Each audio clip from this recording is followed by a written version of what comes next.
우리 모두 이 김대중 정신을 오늘 강연을 통해서 김대중 재단 시카고 지회가 개최한 강연회. 분단 80년 한반도 평화와 재미동포들의 역할을 주제로 김성곤 사단법인 평화이사장이 강연을 했습니다. 제10대 재외동포재단 이사장과 전 4선 국회의원을 지낸 김성곤 이사장은 미주 8개 도시 순회 중 5번째로 시카고를 찾았습니다.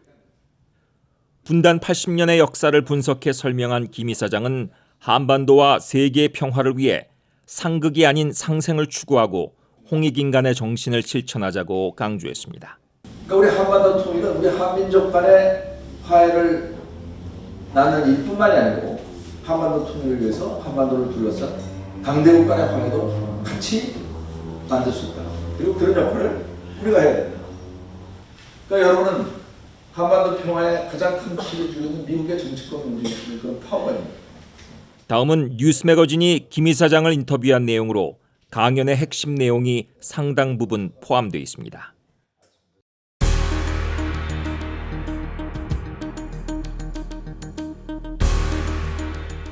금년이 분단 80주년이거든요.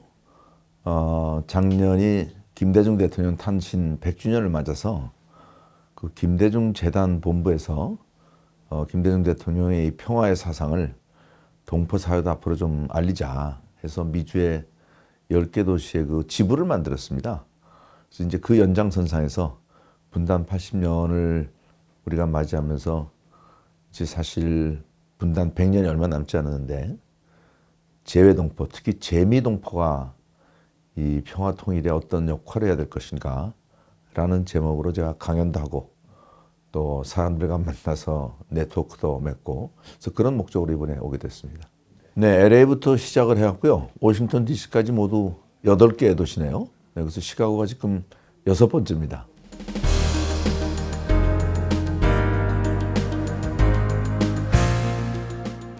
일단 인구 측면에서 미국이 어쨌든 세계에서 가장 많은 우리 동포들을 갖고 있고요. 그 다음에 주류 사회에 영향을 미칠 수 있는 집단이 우리도 미주 동포들이에요. 왜냐하면 우리 미주 동포들은 대부분 시민권을 갖고 투표를 할 수 있는 그래서 정치적인 영향을 주류 사회에 미칠 수 있죠. 그래서 한반도 평화 문제도 그렇고 어쨌든 국제사회에서 공공외교라든지 이런 걸로 해서 영향을 미칠 수 있는 것이 우리 이제 재미 동포들이기 때문에 물론 많은 동포 사회가 있습니다만은 제가 미국 쪽에 좀 관심이 많았고 그리고 이제 그 다음에는 제가 늘 이제 유대 사회하고 비교를 하는데 유대인들은 2000년을 전 세계 디아스포라 흩어져 살면서도 민족적인 정체성을 계속 유지했는데 우리는 3대만 넘으면은 그 정체성을 유지하기가 굉장히 어렵거든요.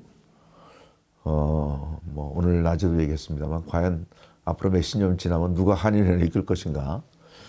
그래서 이 동포 사회의 대를 이을 수 있는 어떤 정신 내지는 그 정체성이 무엇인가. 하여튼 그런 문제가 제가 재외동포 재단 이사장으로 있을 때 제일 큰 관심사였고 그러면서 시카고 한인회가 굉장히 잘하고 있습니다. 그래서 앞으로 동포 사회의 문화적인 정체성을 그 유지하는데 우리 시카고 한인회가 좀 선두에서 큰 역할을 할 수 있지 않을까 그런 생각이 드네요. 네.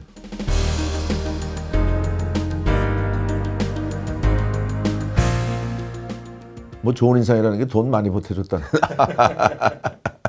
그런 얘기 같은데 어쨌든 그때 시기가 그렇게 딱 맞았었고 그리고 어쨌든 여기 계신 분들이 그냥 뭐 돈 내라는 것이 아니고 정말 진정성이 있더라고요. 뭔가 그 자기네들끼리 모여서 정말 다 도네이션을 받고 부족한 부분을 또 한국 정부에 요청하는 그래서 어쨌든 뭐 우선순위에서 시카고 한인회관하고 문화회관이 우선순위에 앞에 있어서 뭐 지원을 하게 됐지. 그건 뭐 제 돈도 아니고 국민들의 성금입니다. 네. 아주 기분이 좋고요. 오늘 한인회관도 갔다 오고 여기 지금 문화회관도 갔다 왔는데 그때 어쨌든 지원한 이후로 제가 한 번도 와보지 못했어요. 근데 한인회관도 너무나 이쁘게 지었고 또 문화회관도 아주 멋있게 확장을 해서 시카고가 정말 앞으로 이런 한인 활동에 좀 선두에 설 수 있는 뭐 그런 역할을 할 수 있겠다는 그런 생각이 들었습니다. 네. 그래서 뭐 제 돈은 아니지만 그 한국에서 투자하는 그런 보람이 있다 그런 걸 느꼈습니다. 네.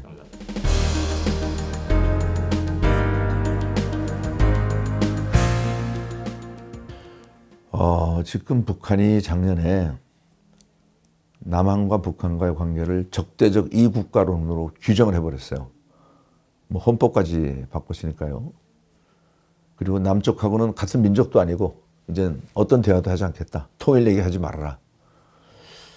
이게 그냥 뭐 말로 하는 것이 아니고 그 안에서는 굉장히 어쨌든 이전과는 볼 수 없는 단호함이 있는데 아마 이런 것 때문에 새 정부 이제 모르겠어요. 누가 선거에 이길지는 모르겠습니다만은 어느 정부가 들었든지 북한과의 대화를 빠른 시간에 회복하기는 상당히 어려울 겁니다. 근데 이거를 돌파할 수 있는 거는 저는 뭐 일단은 미국이라고 생각을 해요. 미국이 한반도에 영향력을 끼치는 뭐 가장 큰 변수고 더구나 이제 트럼프 대통령이 그 싱가포르하고 하노이에서 1, 2차 정상회담을 이미 한 경험이 있기 때문에 그리고 또 본인이 뭐 김정은하고 친하다 뭔가 해보겠다 그래서 저는 앞으로 남북 관계는 트럼프 대통령이 뭔가 돌파구를 열고 그 다음에 거기에 맞춰서 남북한이 또 관계를 개선하는 이런 쪽으로 갈 것 같고 그런 면에서 우리 여기 계신 재미동포들이 그 미국 의회라든지 또 미국 대통령이라든지 이런 데 좀 목소리를 내갖고 앞으로 남북이 대화할 수 있는데 미국이 좀 역할을 해라 하는 좀 입장 표명들을 했으면 좋겠다는 생각이 듭니다. 네.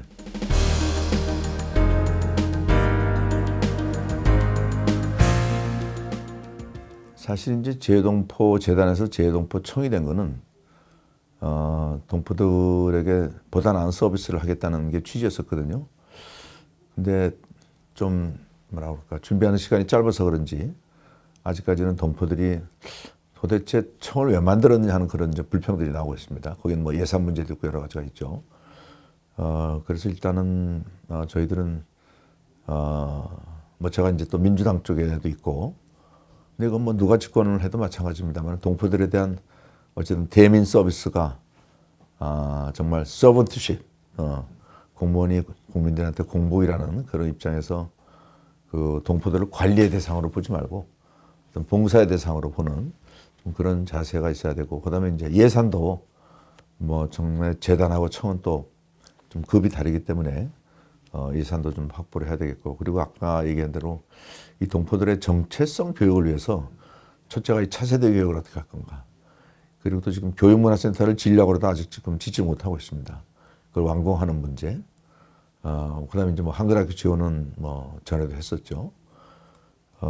그리고 이제 이번 강연에서 제가 강조합니다만은 동포청이나 재단에서는 이 한반도 평화통일 문제를 얘기할 법적 근거가 없어요. 그래서 이건 법을 좀 개정해서라도 우리 동포 차세대들한테 아마 이 통일은 우리 시대에 완성하기는 어려울 겁니다. 우리 차세대에 이제 완성을 해야 될 텐데 그걸 위해서라도 차세대들한테 왜 우리가 통일을 해야 되고 그렇기 위해서는 우리 청년들이 어떤 생각을 가져야 되는지 그런 그 한반도 평화통일에 대한 소위 평화교육을 우리 차세대들한테 하는 일을 동포청이나 또 그 관련된 기관에서 앞으로 좀 적극 추진해야 되지 않나 그런 생각을 하고 있습니다. 왜냐하면은 아까 얘기했던 그 동포들의 그 정체성 문제하고 이 남북분단 문제하고 깊이 관련돼 있거든요. 무슨 말이냐면은 남한이나 북한이나 지금 거의 한 8천만 정도 되는데 이 한반도 내에 있는 사람들은 이 분단에 너무 오래 익숙해져 있다 보니까 객관적인 시각을 잘 못 갖는 경우가 있어요. 그러니까 사우스 코리아, 노스 코리아 입장에서만 얘기를 하지 진정한 코리아 입장에서 얘기를 못 하는 겁니다. 근데 재동포들은 좀 달라요.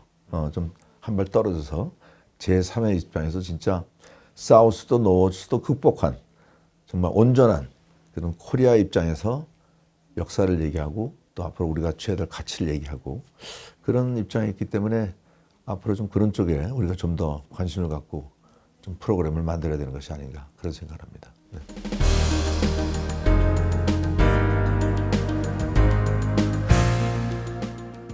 그러니까 제가 정치인 생활을 한 게 한 5년 정도 되거든요. 제일 가슴 아프게 느낀 것인데 다 같이 국민들의 손에 의해서 뽑혔고 늘 말할 때는 사랑하는 국민 여러분 그러는데 국민들 기대에 어긋나는 그런 일들이 굉장히 많단 말이에요. 그게 사실은 얼마든지 대화로 풀 수 있는데 상대를 적대화 내지는 뭐라고 그럴까 하여튼 이 상극의 관계에서 정치가 계속 서로 싸우는 이게 한국 정치의 후진적인 모습이고 이것이 언젠가는 극복돼야 되는데 지난 윤석열 대통령 계엄 이후에도 우리 사회가 좌우로 쫙 갈라졌잖아요.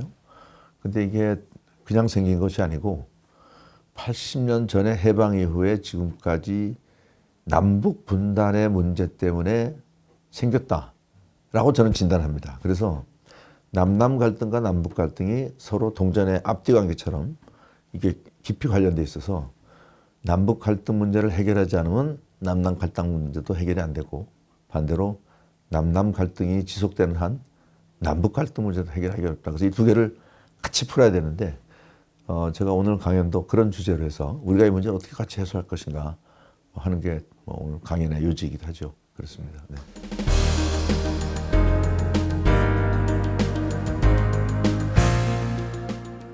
일단은 곧 국내 대통령 선거가 있고 앞으로도 이제 여러 가지 선거에 보다 많이 좀 등록도 하시고 투표도 해주시고 그리고 그것보다 더 중요한 거는 미국 국내 선거에 여러분들이 좀 더 적극적으로 관심을 갖고 좀 등록도 하시고 투표에 참여하셔서 한국인들의 숫자가 그렇게 많지는 않지만 적어도 미국 정치권이 좀 신경을 쓸 수 있도록 다 같이 좀 투표에 참여하시고 또 우리 한국계 정치인들 또 한국을 좀 지지하는 미국의 좀 정치인들이 많이 양성될 수 있도록 그 미국 정치에 여러분들이 관심을 갖고 좀 직접 참여를 해주시면 좋겠다는 그런 부탁을 드리고 싶습니다. 네.